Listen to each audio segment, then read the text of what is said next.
Election commission ने एक बार फिर बल्दिया कोरंगी के खिलाफ नोटिस ले लिया। ये दूसरा नोटिस है।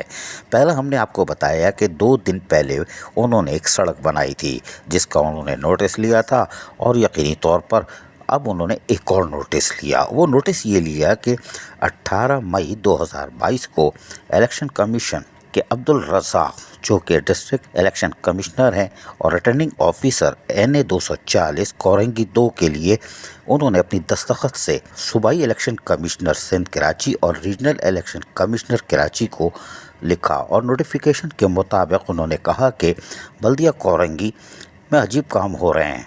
यानी कि उन्होंने लिखा कि डायरेक्टर एजुकेशन बल्दिया कोरंगी उनको ट्रांसफ़र कर दिया गया है और यकीनी तौर पर वो शायद रिटर्निंग ऑफिसर भी थे। खैर कोई बात नहीं, लेकिन मिशाहिद अनवर का जो ट्रांसफ़र किया है वो यकीनी तौर पर उस पर बरहम दिखाई देते हैं। उनका कहना था कि हमने बाकायदा एक लेटर लिखा था और 27 अप्रैल 2022 को लोकल गवर्नमेंट डिपार्टमेंट को और बता दिया था कि अब तकर्रुरी तबादले पर पाबंदी है। लेकिन हैरान कुन तौर पर मिशाहिद अनवर जो कि डायरेक्टर एजुकेशन थे उनको हटा दिया गया था और उनकी जगह मोहम्मद एहसान को डायरेक्टर एजुकेशन लगाया था। मिशाहिद अनवर के हटाने का नोटिस इलेक्शन कमिश्नर ने फौरी तौर पर ले लिया।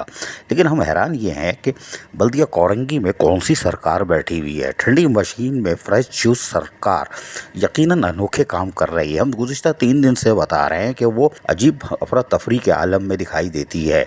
फंड सारे ख़त्म हो गए, अफसरान चीख रहे हैं, ठंडी मशीन में खुद बैठे और अफसरान दरख्तों के नीचे पनाह लेने पे मजबूर हैं। डीजल जनरेटरों में डल नहीं रहा। लेकिन फैसले कैसे कर रहे हैं? जब NA 240 में ज़मीनी इलेक्शन का ऐलान हो गया तो क्या ये पहली दफ़ा कराची के अंदर इलेक्शन देख रहे हैं या सिंध की सतह पर या पाकिस्तान की सतह पे? इनको नहीं मालूम तकर्रुरी तबादले पर पाबंदी आयद होती है, तरक्याती काम पर पाबंदी होती है। लेकिन कोई बात नहीं, इलेक्शन कमीशन ने बल्दिया कोरंगी के ख़िलाफ़ दूसरा नोटिस ले लिया है और यकीनी तौर पर ये नाअहल इंतज़ामिया ही है जो आड़े टेढ़े काम कर रही है या जानबूझ कर रही है। इसका तो सिंध हुकूमत को और वजारत बल्दियात को और वज़ीर बल्दियात को सख्ती से नोटिस लेना चाहिए कि ये क्या काम कर रहे हैं जिससे सिंध हुकूमत की नेकनामी भी मुतासर हो रही है। अज़ीज़ आरिफ KBS बल्दिया न्यूज़ कराची। ऐसी ही खूबसूरत वीडियोस फ्यूचर में हासिल करने के लिए रेड बटन पर क्लिक करके और बेल आइकॉन को प्रेस करके हम सबके सब्सक्राइबर बनना मत भूलिए।